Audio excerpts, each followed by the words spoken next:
Yes, people, welcome back to Let's Talk Premier League. And it's a big one. It's a big one tonight. It is Liverpool versus Chelsea. I almost got it the wrong way round. It is at Anfield, which I think is a disadvantage tonight because obviously Liverpool still with those struggles at Anfield, the no fans. My suggestion of getting Jurgen Klopp to sing "You'll Never Walk Alone" for 90 minutes still hasn't happened. Maybe tonight's a night where we're going to just hear his lovely German voice singing "You'll Never Walk Alone." But how are we doing, lads? It's a Liverpool game. I'm not excited. What about you, Daniel, mate? I always back my team, so I'm a bit nervous, but I always back them to win. Well, Tuchel's been doing quite well. Start to when you're getting battered by Burnley and Brighton after being Premier League champions. I'm watching Roberto Firmino squander 3 big chances a game. I mean, that is peak. When you put it like that, actually, I think we might even have our weekly counselling session with Liverpool boys tomorrow. Hopefully, we'll see. There is some new intros coming as well, so been working hard on that. But let's talk Tuchel first. Let's save the Liverpool fans for a little bit. Tuchel, he's come in. He's not lost a game. We were just talking in the background where he ain't gonna care too much how you're playing as long as you're getting the points on the table. But what's your assessment of Tuchel so far? I think he's done very well with the squad he's got because it's might not actually be the squad he wants. Yeah, I mean that's impressive. But who's impressed you under Tuchel? So obviously, I know Mason Mount was accused of being Lampard's son and all of that. But what's your thoughts? Who's impressed you so far? I'm gonna say Mason Mount because he's my favourite player at Chelsea. So I might get a lot of hate, but he bleeds for the badge. So that's why I'd say him. And Christensen's really impressed me as well. Yeah, and Rudiger less so, but Rudiger as well. They've adapted to that pass out the back system that he's run really quite well. Considering they weren't even getting game time in the Lampard, really. He had his Thiago Silva and I can't remember who the other one was. But I don't think Rudiger. I know Rudiger certainly went, but Christensen was getting minimal game time anyway. Yeah. And they're both really adapted well. As for Quetta as well, although I knew he was good in the back three anyway from Conte's time. They've been through really impressed.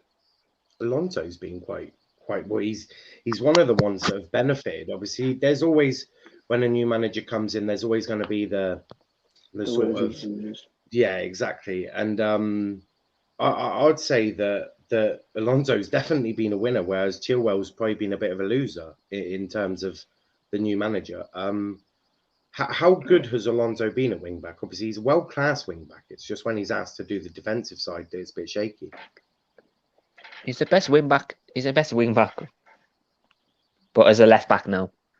But I think Chilwell will play today because Alonso's really slow. Trust Chilwell more on the defensive end. I see why Alonso may start against Sheffield United, where they're not going to be attacking down the flanks as much. But I don't think Alonso would do as well as Chilwell will do against Salah tonight. I was just about to say Salah versus. Yeah, Salah. Well, you saw that against United as well. Obviously, this time it was Dan James versus Chilwell, but Dan James has been in some fairly good form of some sort, but he's still not the best right winger there is. A couple of comments here. Connor saying, "All right, lads and ladies, well, just lads here. It is. We need to get some more women on the panels as well." Charlie saying, "I'm on Stephen's stream. Have a good one, boys." Then Connor, apparently I've angered him. You've really angered me here. How have I angered? Tell me how I've angered you. I'd love to know. Reese, big up to Reese. Come on, you Sunderland. I was just doing an EFL stream with Reese, a great Sunderland fan. Obviously, their new takeover, virtually like the Roman Abramovich era. But we have to talk a little bit about Liverpool. The centre-back crisis still goes on too. Just a little bit. The centre-back crisis still goes on a little bit. But one guy that's really impressed me And when I say really impressed me, I mean absolutely out of this world. Nat Phillips.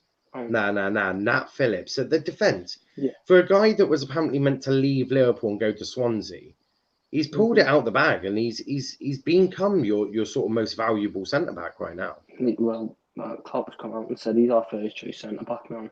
So you can look at that one or two ways. You can look at it as a positive, we've got a good centre back, or a negative that the Swansea level defender is the first choice centre back right now for the Premier League champions.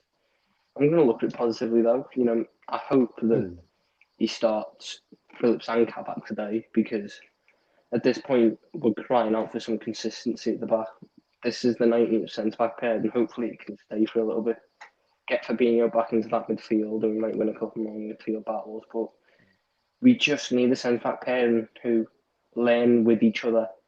I mean, that's what made Van Dijk and Gomez so good last year. Gomez barely missed games, so Van Dijk and Gomez stayed together for the entire season, and we were so good at the back at times because they just knew each other. And Kabak and Phillips, they're both young. They can both learn off each other, and I don't see any issue with them being partners for the rest of the season, because they were perfectly fine against some of the more physical centre backs and physical strikers, in the league against Sheffield United. Yeah, I'll totally agree. Do you think this is one where Nat Phillips won't give him maybe the right amount of game time? It's very difficult when you've got Gomez and Van Dijk sort of ahead of you. But do you think that this season's allowed him to sort of show Klopp what he's about, and this now saves you a bit of money, especially if Matip obviously being as injury prone as he is? Do you think this saves a bit of money? What this season does is get us money, because Nat Phillips will go in the summer. This has been a really good shop window spell. Yeah, I do think so. I think would it not make more sense to sell Matip and try and get some money for Matip, and have Nat Phillips as a sort of backup to Van Dijk and Gomez, because he's already proven that he can do it, and his availability is probably going to be a lot more than Matip's. Yeah, let's be fair. I think we're going to go through with the Kabak deal. If we don't go through with the Kabak deal, we're going to get this Kuleta car. I do think so. The reason I'm saying that is I don't see the point in having a £18 million potential fee if you don't have any intention at the start of the deal of executing it, and he hasn't done anything to put us off that per se. I do think that will go ahead, and I think this will be like a Dominic Solanke type thing, but Solanke where he was a bit disappointing when he came to us, but we still managed to get a fair bit of money. Nat Phillips has a good season to go off, so I could see him going to the Championship, maybe a Brentford or something. Nah. For like Burnley, 10-15 million. Burnley. Yeah, we could probably get like 10-15 million for him. Yeah. Sean Dyche would be, oh my days, he'd be creaming himself if he could get Nat Phillips, because he suits Sean Dyche to a T. He's absolutely brilliant. Another one that's impressed is obviously one you mentioned was Curtis Jones. I think he's really shone. Don't worry. No. That would be madness, and I would think that your board has got a little bit more sense than that. But Curtis Jones is really one that is probably being your best player this season. Definitely. This season, barring maybe Salah. Salah, Robbo, and Fabinho have all been better than him, but Curtis Jones has had a really good impact in the past 2 months when he's coming into the team. I mean, we first saw it against Fulham when we drew 1-1, but he was the key creator that day when we were all off it. He won the free kick, which we got the penalty off. West Ham away, created the first goal, hit about 20 seconds after coming off the bench. What I like about him, and what I like about most young players when they first break in, they're not scared. Yeah. They don't have that fear that like a Wijnaldum or Thiago or an experienced pro has, because they do. Yeah. They're scared of making mistakes and getting criticised. The young players aren't really scared. They're just there, I'm going to play me football. The manager's trusting me. That's all I care about. And he's playing without any fear. He's allowed to do what he wants. Yeah. I mean, he's so good for us in that midfield. He's very similar. His breakthrough is very similar to Greenwood's at United last season, which is everything you say, just absolutely zero fear. I'm just going to, do you know what? I may be playing against some of the best in the world, but screw him, I'm better than him. He's going in with that sort of confidence and that mentality. All his man of the match performances have been not against the likes of, Burnley. At Tottenham Hotspur, managed by Jose Mourinho, and Ajax were the Champions League finalists 2 seasons ago. You know, he does it in the big games as well, which is something we've lacked this season. Yeah. He seems to carry away in big games, he doesn't. And I might get a fair bit of stick for this, but his breakthrough has shade to Gerrard in it all the way through. You know, he's having that sort of an impact on this team. Yeah. It's ridiculous. I can see it. Thiago came in and he had all this expectation on him, and I love him. I love Thiago's death. But Curtis Jones has been our most influential midfielder this season. Oh, yeah. Without a shadow of doubt. At 19, that's ridiculous. The interesting thing with Thiago is obviously I've been making new intro videos for some of these individual shows. I had to get a picture of Thiago with a thumbs up. It's been the most iconic thing this season. His thumbs up at... The fact that he's been outperforming expected thumbs up per 90. Well, we might start doing that. Me and Sauls are doing a watch along tonight, so we might count how many times we see a thumbs up per 90. But Thiago's suffering very similar to what Werner at Chelsea suffering. Yeah, they're not adapting. Well, they're adapting, but the Premier League is such a physical league. It's so difficult. But Daniel, I do want to think Thiago's a bit further adapted than Werner, because Thiago isn't going up against as strong opponents as Werner. Werner wants to play as that number 9, but he isn't built to have the strength against of a Tarkowski or Ben Mee or players like that. Thiago can run midfield. We've seen it against Everton. We saw it against United. You know, he can do it. He's only actually got to play with our first choice midfield once this season. And that's the difference. I mean, you know, all the times he has to deal with Gini Wijnaldum at the 6. So I wouldn't want to put that face on my worst enemy. But I do think Timo Werner, I want him. I'll probably hand up. I was gutted when he went to Chelsea. And you can see that him and Havertz, they're not as well built as like a Giroud or an Abraham or someone. They try to avoid contact. I haven't really watched Chelsea, but I think like when I'm watching them, they try to avoid the contact instead of trying to brush past it, which is what you need to do. You know. Yeah. But I do certainly think you've got the potential in this league to be a top striker. You can see it when it boils down to the technicals. You can see that they've both got them. They just need the confidence and need the physicality, and Chelsea have a dangerous front 2 for the next 10 years. Totally agree. Daniel, what's your thoughts on Havertz and Werner? Obviously, Havertz, we must also put on record that Havertz has had long COVID, and we don't. We know from Paul Pogba the effects that long-term COVID can have on your body, and it does take you a while to get back. And Pogba is someone I fully respect. I'm not someone from the media. I do respect Paul Pogba as a human being, because he's actually every time someone talks about Paul Pogba, he's spoken about as a nice guy, an honest guy. But I want to talk about Werner and Havertz. What do you think's stopping them from being where they need to be? Oh, I knew this was going to happen from the start, because they're getting used to a new league. This league is one of the hardest leagues to adapt to. Not everyone can have a season like Bruno did. But look what Bruno's doing at the moment. Last few games, he hasn't done much really, has he?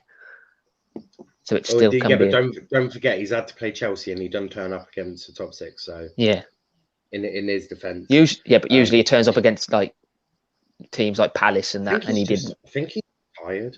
I mean, who's really been who can come in to give Bruno a rest? Like, really? No. It's a tough one. I think the big teams have the players that can man-mark Bruno, or take out his effectiveness more so than the smaller ones. You know, against Chelsea, you clearly don't know about Kante then. Kante murdered Bruno that game. Bruno didn't get a sniff because of Kante. Against us, Thiago was running ragged. You know, I think that's probably one of the reasons he may struggle against the big 6. You know, the big 6 just have the quality in midfield that the others don't. They give up less space, all that sort of stuff. But at some point, I am scared for Kante this game. Just remembered about him. Yeah, at some point I will be doing a whole Bruno and why he doesn't turn up. It's something that I've got an idea on it. A couple of comments saying, Connor saying, I told you last time, no Dom, no Genie, no party. It is a Liverpool preview. I should at least be seeing Genie. Hey, if you want some Genie content, go to the Liverpool edition. I've just done one within there. Yeah, Genie had the link, but he couldn't do it, I'm afraid. Tom speaks absolute facts. Get him on Sky Sports alongside Laura Woods. Maybe I should change it to no Dom, no Genie, no Tom, no party. Trust me, mate. Any panelists we have on here, they're good. Right? They're good, fun panelists. Yeah. Trust us. And Chris saying, hey, guys. Hey, Chris. Big up to Chris. Everyone watching, make sure you smash the like button and subscribe to the channel with notifications on. And share the link on all your socials. Get as many people in here as possible. But talking of Havertz and Werner, do you think Tuchel's getting a little bit more out of Werner than Frank did, or is it a similar Werner? Yeah, I think he's getting him the best out of him. But the thing is, with Chelsea at the moment, they've got like a proper creative midfielder that can pick out the pass, because Werner's got a lot of pace, and they don't use his pace. Yeah, I mean, I don't think I might be looking at this a complete wrong way. I struggle to see Werner succeeding at Chelsea because Tuchel's system doesn't allow for the two things that he, in my opinion, benefits off most, which is either a second striker or an attacking midfielder. You know, with wingers, he has to drift into the half spaces out wide, which isn't his best position, and you know, he maybe has to drop a bit deeper, some more, you know, to get the ball off the midfielders, because Kovacic, he is attacking, but he's not like a mount in an attacking midfield. You know, I think if you could have Giroud alongside Werner up front, that would be lethal. Imagine the knock-ons and run-throughs; it would be dangerous. Yeah, it'd be hat-tricks every game for them. But do you think Werner would just do? I think you might see it today. What? I hope not. No, I'm praying that. I'm praying that I see Mark Solange on the left wing. Yeah, I mean, there's always that opportunity. He can. Yeah, go on, Daniel. I think it's with Tuchel's. I think he does want to play a forward at the back, but it's he does. I don't think he trusts all his defenders, if that makes sense. Like his centre back partnership. Yeah. So do you think Christensen forward at the back when Thiago Silva comes back? We need I think we need to get a defender like next season. Yeah. You don't think Thiago Silva and Azpilicueta would be a decent little centre back pair? I'd say Thiago Silva and then someone like who's got like, I don't know how to explain it, like who's faster. Because remember, Thiago Silva's got the experience and he's old. Hudson-Odoi as well. Like from the way I see it, Hudson-Odoi is like Tuchel's passion project as a wing back. Yeah. So I think you'd negate that if you went to a forward at the back, because he's not a fullback. You couldn't trust him as a fullback. He was a wing back with the extra cover. You could get the most out of him. I do think you might stick with this 5 at the back system under him, because it worked under Conte. Wenger got it to work for like a good few months. It does seem to work at times in the Prem, but I just wonder if the midfield setup that you have with Kante, Jorginho and Kovacic is a midfield that's good enough on both the attacking and defensive end. Like, because Kante runs a midfield on the defensive end as is, but Kovacic is a bit of a letdown for me anyway, in terms of an attacking point of view. You know, I don't know how many goals he's got for Chelsea, but he's like 1 or 2. And I don't know how many assists. Not many. I think you need someone like, arguably you could put Mason Mount next to Kante, and that midfield would be just as strong. And then Werner on the left and Giroud up front. What about Billy Gilmore? Because everyone raves about Billy Gilmore, and I sort of agree. Has he got a creative aspect that he could play alongside Kante, which will then still allow, but even Mason Mount to a degree, because then you can fit Havertz in where Mount has been playing. If you drop Mount a bit deeper, he can make them sort of later runs with Havertz and Werner alongside maybe a Giroud. Because in my opinion, I don't think, as it isn't disrespectful to Tammy Abraham, but I don't think Tammy Abraham is a top 6 quality player. I think he is. I know that's very unpopular on a lot of things. I do think he is, but he's not at the top. I don't think he should start, but I do think as a backup, he's one of the best you can have as a top 6 player because not a bad show. Physically, you're not going to find much better than a 6'3", 6'4", who's actually quite quick and just need to teach can him dribble a little bit. You just need to teach him to score with his head. That's all he needs to be. Yeah, that is it. Yeah. If he could score with his head, it'd be very Peter Crouch like. He's similar to Peter Crouch, but with a bit more technical ability. Just can't get his headers in the goal. That's the main issue of Tammy. Yeah, I mean, I've never known someone who's like a striker like him, who's 6'4", and he prefers to have it on the floor. Yeah, I don't know. I do think he's very good. I do think he's underrated by quite a few people. You know, you can see the quality he's got. He's inconsistent. I think is the best term for him. You know, I don't know how many goals he got last season, but he got a fair few in his first season in the Prem, first proper one anyway. Was it 11 or 12 or 13? Oh, it was 14. 14 goals in the Prem. That's a decent number for a striker. And that's non-penalties as well. You know, because you're come the end of the season, you're going to struggle to find strikers who match that. Yeah, definitely. The annoying thing with Abraham is, you know, there's so much more to his game. You know, he can get so much more out of it that he doesn't use, and he'd be scary if he does unlock that potential. Just needs a manager to unlock it, I feel. But Daniel, what's your thoughts on Tammy? I rate him highly because I rate all our players, even the youth players. Yeah. So with me, I don't just watch Chelsea, the main team. I watch the under-23s, the under-18s. I even watch the women as well. The women are really good as well. Oh, you've got the best manager in football. Well, women's football at least, and arguably, if she went to a championship or a top championship side or a Premier League side, I don't actually think she looks too out of place. That's how damn good she is. I mean, the Wimbledon job I thought was a little insulting. I was like, no, that's League One. She definitely is a top championship, if not a Premier League manager. I think she is that good. It would be lovely to see if she continues this success.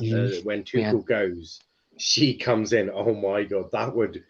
I would love to see it because she is that good. Holding the kettle of fish with her.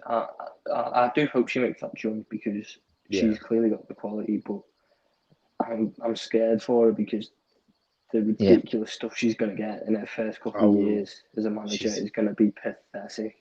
It truly is. She did brilliant last night. We was down for 10 men for like 80 odd minutes, and we won 2-0.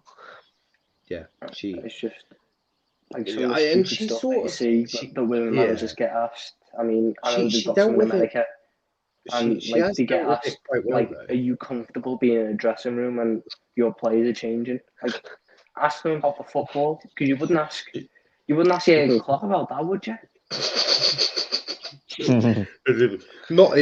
You would if you wanted to make sure you weren't going home with both your legs intact after the interview. The thing is, and I don't know if people have ever been in a footballer's dressing room, but I've been a manager of a sort of amateur sort of style grassroots. You're not in there when they're showering and getting changed anyway. What you do is you go in after the full game.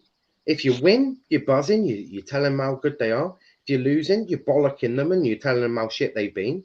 And then you stomp off or walk out, then they get changed. Believe it or not, the managers don't just stand there and watch their players getting bloody showered.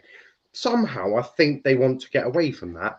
So, but you know that they would. And I wouldn't put it past Pep Guardiola, to be fair. I wouldn't be surprised if he pulls up Gabriel Jesus in the shower and goes, "Look, mate, you need to look at that position." Yeah, actually, Klopp is probably the only. Pep is probably the only one who tactically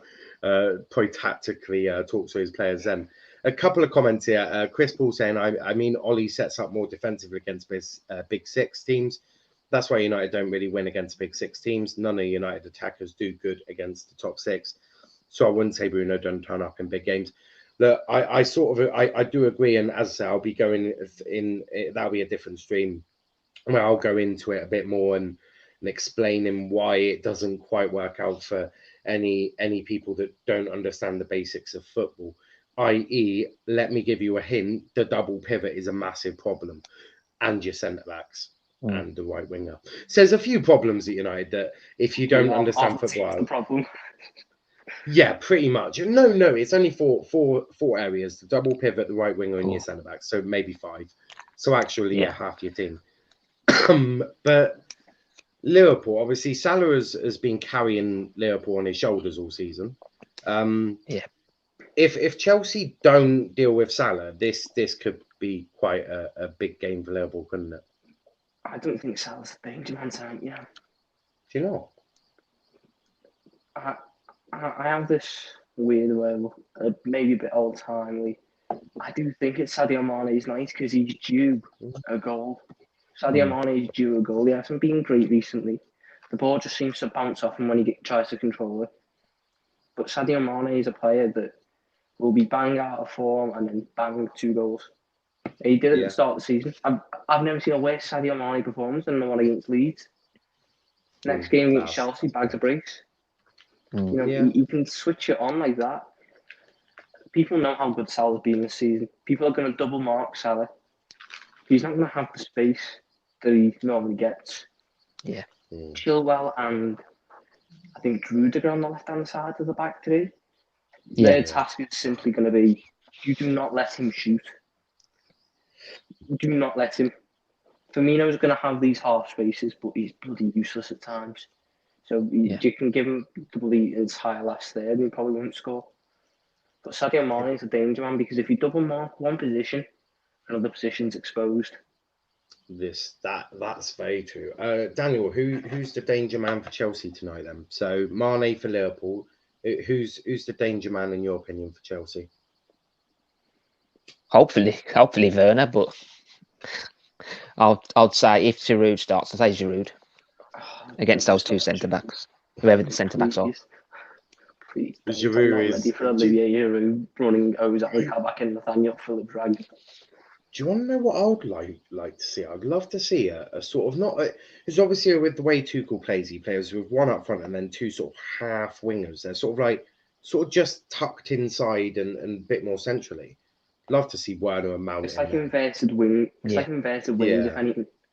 Yeah, it's exactly that. And for me, I think Werner and Mount would do very well there. I want your opinions on Mason Mount, to be honest, because I want to hear from a rival's perspective. I bloody love Mason Mount. I don't get why he gets so much stick by certain members of your fan base. I can tell you why.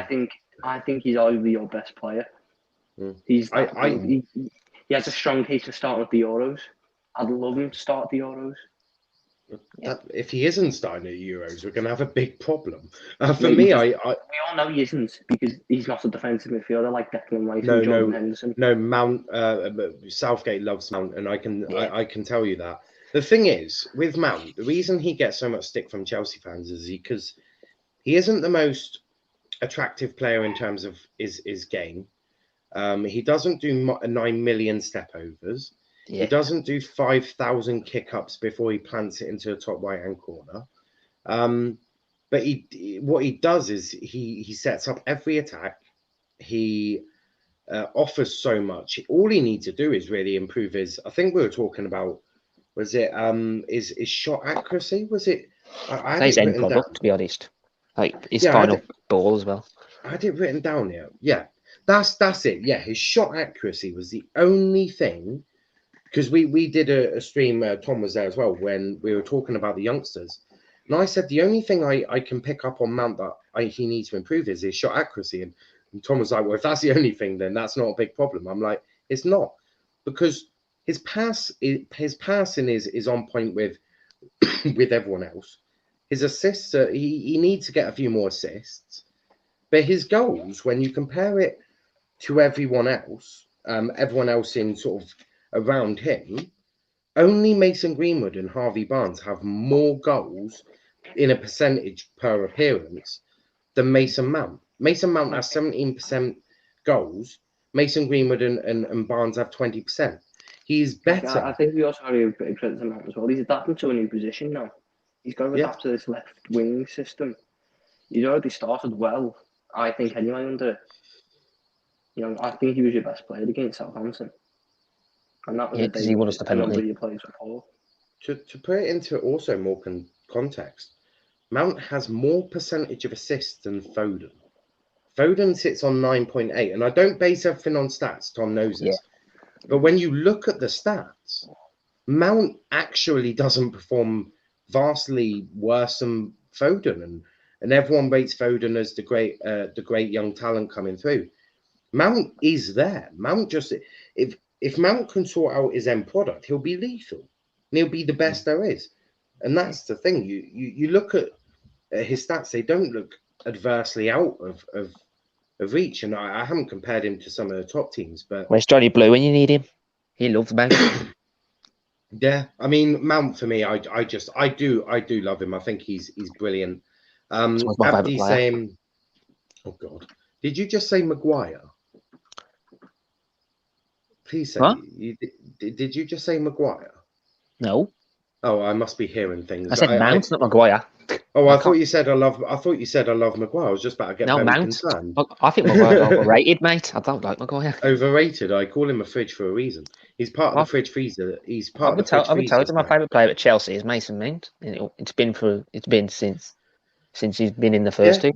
He's my favourite. I just love players similar to him. My 5 favourite players, young players, is Neto, Greenwood, Mount, Foden, Jones. I'm sure there's others I'm missing as well. I like Brandon Williams as well because he looks like he was just getting a fight for everyone. I just love that. Them sort of player. Maguire is the only player to not be rated and still be overrated. He's that bad. Yeah, I know. It's peak. Abdi saying, but United fans rave about Bruno's individual brilliance. He's supposed to be better than Kevin De Bruyne. I hear from United fans. Look, we'll get into that. At some point. Yeah. We've got the United show tomorrow. I don't know what the new host is going to want to be talking about. Maybe Bruno will get spoken about there. So make sure you tuned in there. 10 o'clock tomorrow for that one. Abdi also saying the danger man, in my opinion, is Kai Havertz because Liverpool play a very high line and Havertz is very quick. He will play a false 9. Do any of us expect Kai Havertz to be starting or even playing in this game? Tuchel did say he was going to start both of them, Havertz and Werner, but I don't know 100% if he is. Because we might start Fabinho, and I don't think Havertz would have a great game if Fabinho is at DM, because Fabinho will be all over him. You're putting a lot of trust in Jurgen Klopp to put Fabinho in a DM. I think with Liverpool, you can with Alisson you can put in, but I wouldn't rush Fabinho and Jota because who are you going to have after that if they get injured again? We just need to put Fabinho back in the field and trust the centre back pairing for more than 3 games. Yeah, no, you do. That's going to be a good battle though. Kante versus Fabinho. If they do, if he does play there. That would be good. Kante scares me. So let's switch this. Daniel, who in the Liverpool side scares you? Like who if they're on form, who do you think could rip you apart and make you not want to watch tonight? Sadio Mane. Mane or Firmino, because some reason he always scores against London clubs, which is really weird. Yeah, no, that's a fair one. But Mane is the biggest threat. Mane, definitely. Yeah. I rate him higher than Salah. I might get a lot of hate, but I do. There's one controversial opinion so far. Tom, who on the Chelsea side gives you nightmares? We'd be better off asking which player on the Chelsea team doesn't scare me.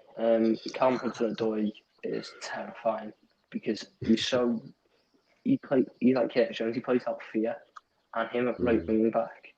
If they can overload Robertson, is he injured? Thiago, Alcho can play, but you might not risk him. I don't know yet. Because I know he came off against United with injury. Chelsea able to overload Robertson's side, and Thiago is slow out there. It's going to be terrible. I think attacking your right side more will probably get the best. Right side, because we're either going to play Wijnaldum or Fabinho. I'm not this new system we're trying with Trent as a centre back on attack, arriving late. Wijnaldum will be over that side, so I think they'll have a bit more natural cover over there. The left side scares me because Robertson on the attack now plays the left winger. So the only man stopping a quick counter attack is Thiago Alcantara or Ozan Kabak. And it's a bit of a scary proposition. But I mean, I'd say your biggest danger man today. If Giroud was playing, I'd say him because he's that good of a striker with his movement. But I thought you said there, I don't think he might. So for me, it depends on how high your line is. If Liverpool play obviously with their notorious high line, I think Werner will be a very big target because he's got the pace, and if he can get in and behind your centre backs, he's gonna have a lot of fun. Werner's a bit low on confidence, and as a striker, you thrive off confidence, and if you don't have it, you feel like you couldn't hit a bottom door if you're low on confidence as a striker. I do think if he gets a couple of chances tonight, like in the first 20 minutes, and they're all relatively close, that could just spark his confidence a bit, and then it'd be merging us. But if I have to go for your biggest danger, man, it's a bit of a weird one, but I think Kante, because Kante alone could win a midfield battle, and if you win a midfield battle against us, the front three doesn't get service, and we get put under so much pressure that this young centre back pairing might crumble. Look at what Kante, the way he just stops. What people need to do is respect Kante. Thrives off these passes in the midfield. Kante picks them off, quick counter, winning in behind, 1-on-1 straight away. We're caught off guard. It's a scary proposition, and I know he struggled a bit with injuries, but I think Kante has to be the first name on every Chelsea team sheet. I didn't expect a Liverpool fan to be saying, I know you've been struggling with injuries, because your injury list is the same. You know, when you get a really long receipt from like Aldi when you're doing your weekly shop, that is the state of your injury list. Jurgen's probably looking at it going, oh God.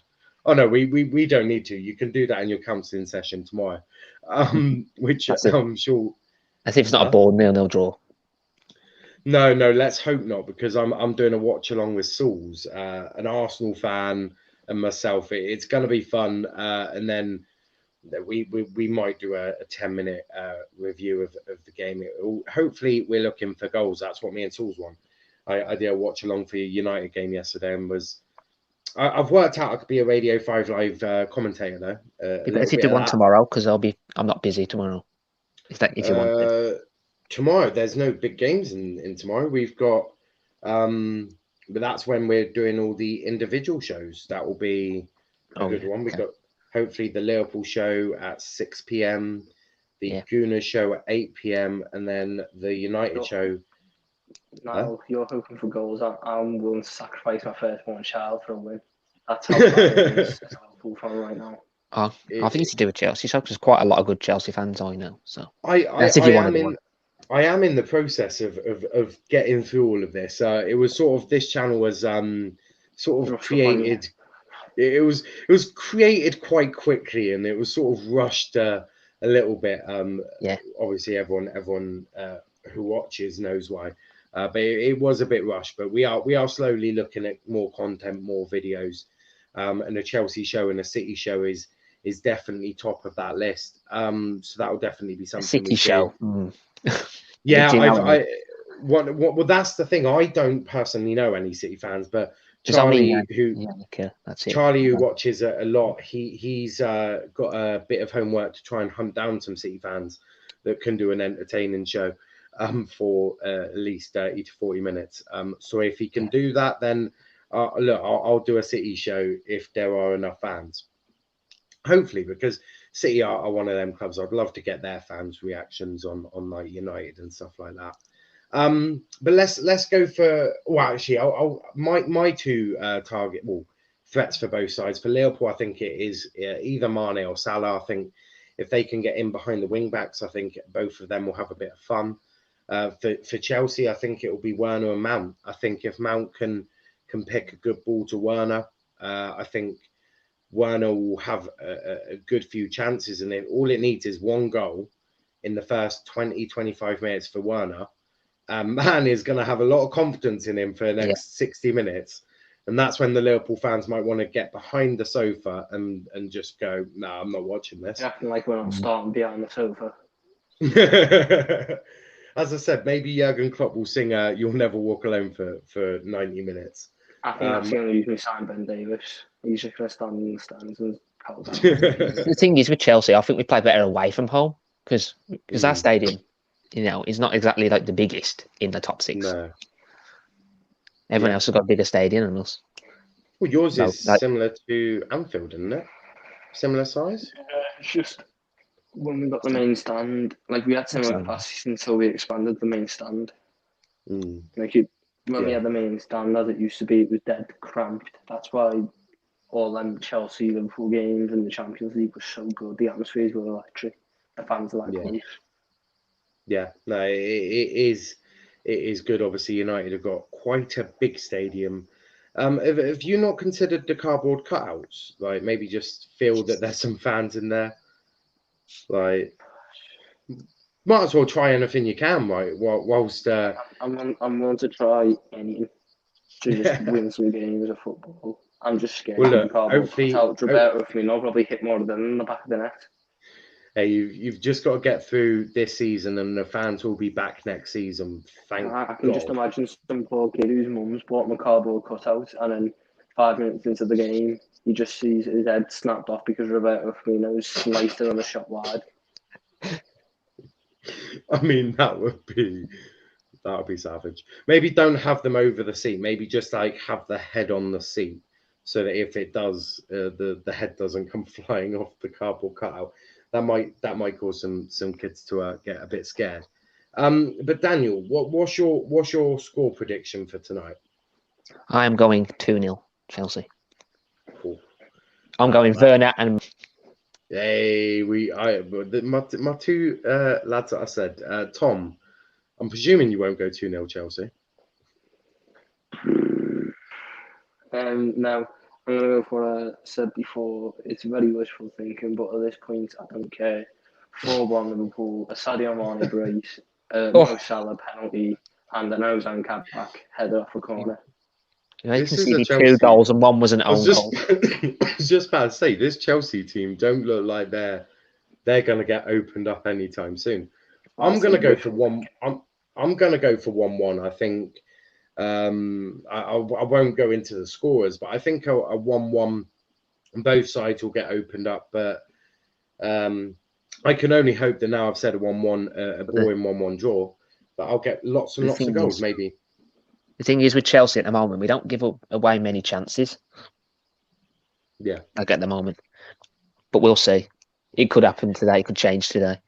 Yeah. Knowing us. Apparently we're a charity FC, apparently. We give people that's the thing. Like what you did for Arsenal was absolutely you lot have a lot to answer for yourselves because United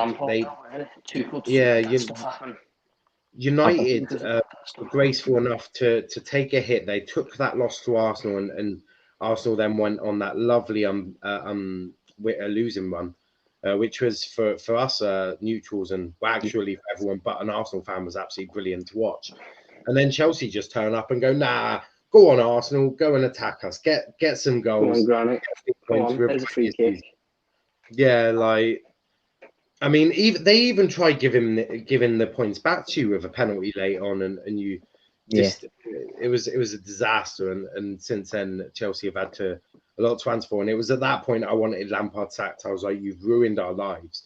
I never wanted Lampard sacked, but it was the best for the club. Yeah. Who do you think will start in midfield for you tonight? Because you've got 3 who get games, and Jorginho, Kante, Kovacic. Who do you think is going to be the 2 that's trusted? I trust Kante and Kovacic the most.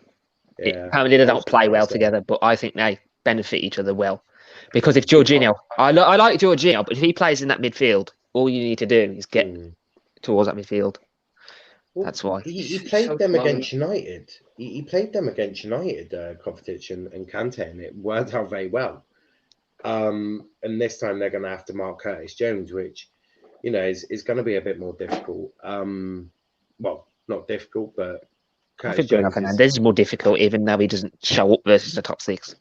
I don't, because I think Curtis will get a bit of support from his midfield, especially if Fabinho does end up as a DM. Jones is more naturally a left winger, so he knows the best spaces in that attacking third, which is where he's playing now. In this weird, twisted. I'll be able to watch the first 15 minutes. We'll see what happens before I start work. Yeah, no, it will be interesting. Everyone watching, make sure you like the channel, like the video, subscribe to the channel with notifications on. We're going to end it there. It's been a great one. But before we go, Daniel, where can they find you, bro? My Twitter is in the description. It's on there. Yeah. It's easier, so I don't have to read it out. Yeah, that's good. If it isn't in the description, I'll get added in before I go and get my macaroni cheese. Tom, where can they find you, bro? It's always up there. Indeed. You know what I do this now after that video. Tom is always so good at that. It's been great having you both on. As I said to everyone watching, thanks for watching. Make sure you like the video, subscribe to the channel. There's going to be great content coming up. We've got a watch along with me and Sauls later on. That's going to be entertaining. Me and Sauls always manage to have plenty of fun on the stream. Then tomorrow we got the Liverpool show at 6 p.m. The Gooner show at 8 p.m. followed by the United show with a new host. And all of these shows, there's going to be a new look. I've been busy getting separate intros for them all. It's going to include all your favourite players. So make sure that you tune in tomorrow to make sure you see them. One more thing. Good luck tonight, mate. Good luck. No, I'm just saying it as like a friendly thing. I'm not taking the mic. Good luck. I'm not sure. Well. At the end of the day, I like every club in the Premier League except Tottenham and Arsenal. Basically, I'm going to wish you good luck. Still, if you lose that. That's the way it is. Well, that's the same with anyone. But it's been great having you both on, and we'll be back again. I don't know. What time's your match start? 8 o'clock? 8:15. 8:15. We'll be back here at 8 o'clock then. Me and Sauls, I'll arrive a bit later. So it'll be 8 o'clock here for the watch along, and then tomorrow we've got all the individual shows. But until 8 o'clock, cheers for watching.